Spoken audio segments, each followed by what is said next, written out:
Fox News host Tucker Carlson dropped a huge new detail on the days following the deadliest mass shooting in modern American history in Las Vegas Wednesday.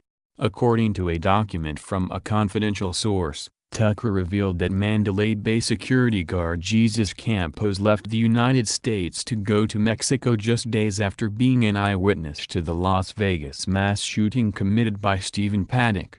Carlson said that he has a Customs and Border Patrol form that shows Jesus Campos entering the United States from Mexico at the San Isidro border crossing in San Diego County almost exactly 1 week after the Las Vegas shooting. The document does not reveal how long Campos had been in Mexico, he continued. Our source told us that Campos entered the United States at the same crossing in January of this year. At that time, he was driving his own vehicle, with Nevada plates. And yet in this document from a little over 2 weeks ago, Campos was driving what appears to be a rental car with California plates. Carlson said, Jesus Campos is the only eyewitness to the biggest mass shooting in modern American history. At the time he was in Mexico, the press was reporting that investigators thought Paddock may have had an accomplice. Why did authorities allow him to leave the country just days after it occurred, while the investigation was still chaotic? The Daily Caller co-founder raised a number of questions, asking,